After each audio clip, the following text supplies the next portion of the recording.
This is a tutorial video which is going to take you through a routine that's going to help your body move better. It can be done on the daily, every other day, 2-3 times a week. However many times you can fit it in, you'll get more benefit.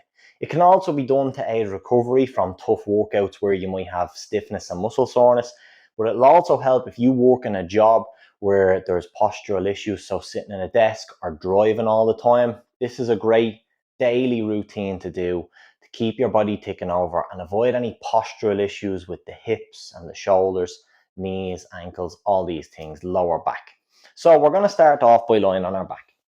We're going to begin with something that seems easy, but a lot of people can't get it right, is breathing.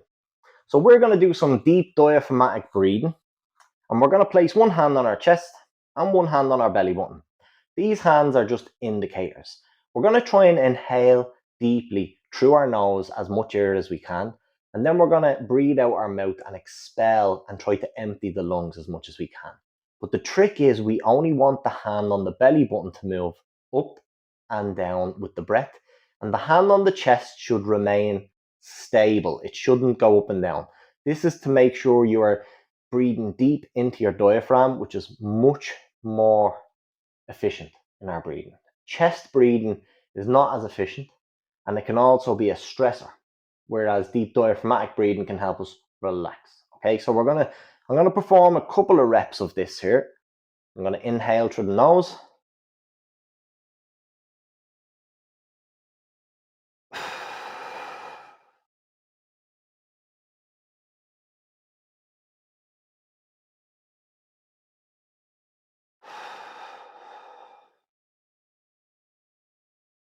And like so.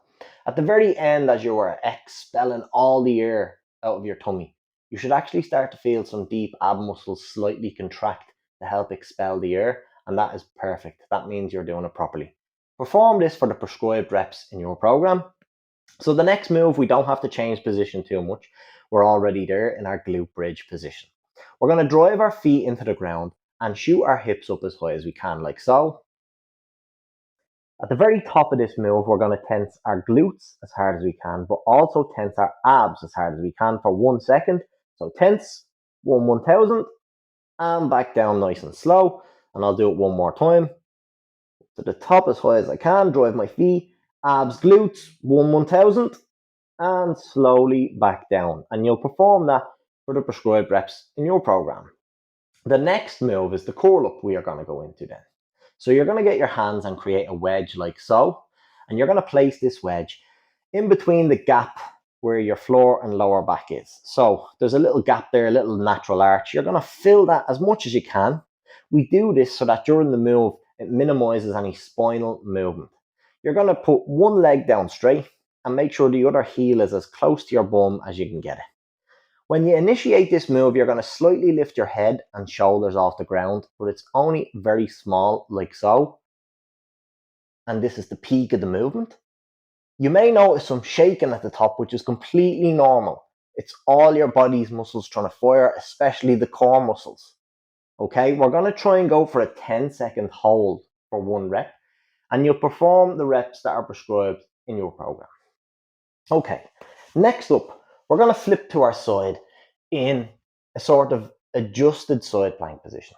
So I'm going to place my elbow below my shoulder, and I'm going to be on my knees. Now, I want my knee, hip, and shoulder have a straight line. Okay, so it should be like a ruler, as much as you can here. From here, we're going to perform the DNS star. What we're going to do when we initiate the move on this side, I'm going to reach forward with this hand, okay? And I'm going to reach back with my leg on the same side.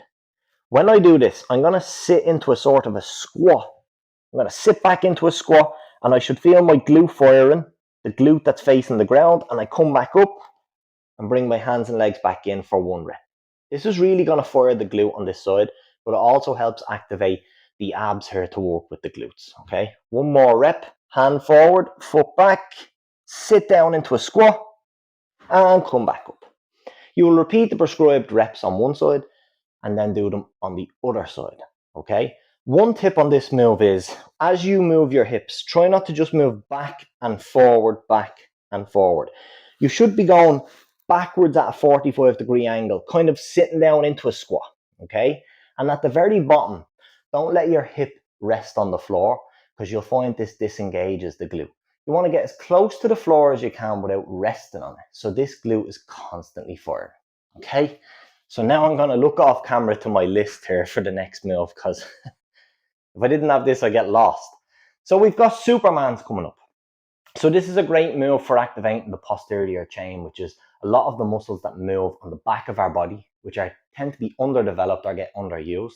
And then when we go to use them, we might get hurt or not perform as well. So this is a very simple move, the Superman. You are going to lie belly down on the floor. You're going to reach your arms straight, as far straight as you can above your head, and your legs are going to be hanging straight back. To initiate the move, you're going to try to lift your chest off the floor while also lifting your knees off the floor, and you will hold for a certain time to do 1 rep. So I'll perform 1 rep now. Up and hold, trying to keep the knees off the floor and the chest as much as we can. A 10-second hold will be 1 rep, and then you'll perform the prescribed reps in your program. The next move we have is a push-up variation. So you're kind of in position here for your push-ups. So you're going to place your feet firmly on the ground and get your push-up, your hands ready for the push-up position. When you're going to initiate the move, you're going to come up with lots of power, okay? On the way down, we want a 5-second count. So we're going to go like so: 1 1,000, 2 1,000, 3 1,000, 4 1,000, 5 1,000, up. Once you finish that 5-second count, no matter where you are in the push-up, you're going to come up as strong and as quick as you can. 1 1,000, 2 1,000, 3 1,000, 4 1,000, 5 1,000, up. And that's going to be the push-up portion. We're going to move on to the greatest stretch. So you're going to come up on your last push-up, and you're going to perform them for the prescribed reps in your program when you come down slow. As you come up and you complete your last rep, I want you to bring one leg up here into this position, as high as you can. Sit your hips down. You want to sit your hips down so that you feel a hip flexor stretch in the left leg in this position, and you feel a slight groin stretch in the right leg. So you can push that knee out for that groin stretch. Once we're here, we're ready to perform the greatest stretch. What you're going to do is reach up with your right hand and try and straighten it out above you and look at your hand. In this position, you should feel your arm on the top is nearly like a straight line coming through this arm. And a lot of the weight is being stabilized by your shoulder. So everything's stacked there, while still sitting into that hip stretch. Hold for 1 second at the top and come down nice and slow. Then you're going to tread the needle. You're going to put this hand through the gap between your arm and your torso and try to twist into it with your upper back and reach as if you're reaching for the cookie jar. Hold for 1 second and come back up. That's 1 complete rep of the greatest stretch. You're going to perform 5 each side.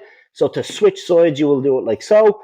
Sit the hips in, knee out on the left leg, open up that groin.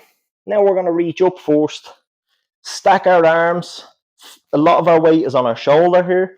For 1 second at the top, reach down, tread the needle, really reach through, feel a stretch in the upper back, come back to perform the next rep. And this will nearly always be 5 reps each side. And we go into that nice and handy from the push-up position, so hopefully we keep a nice flow going.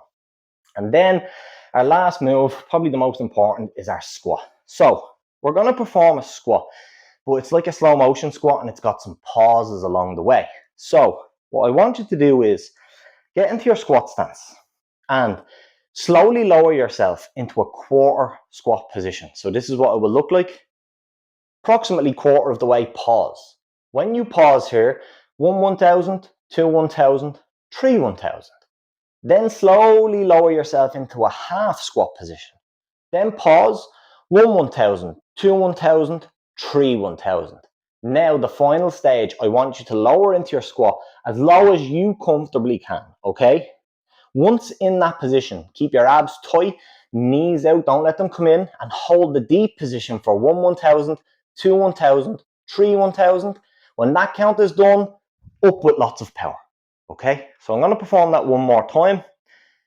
Quarter squat, 1 1,000, 2 1,000, 3 1,000.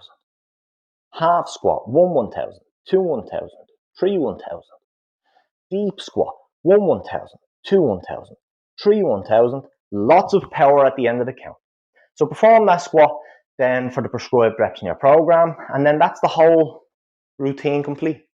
So hopefully after that routine, you should feel that the body's feeling a little bit better. You may notice after workouts, for example, if you've done an upper body day and your chest and back muscles are a bit stiff and sore, on things like the push-ups, Supermans, you can adjust the reps in this program to suit the condition of the day. If you're stuck for time, you can still perform this routine.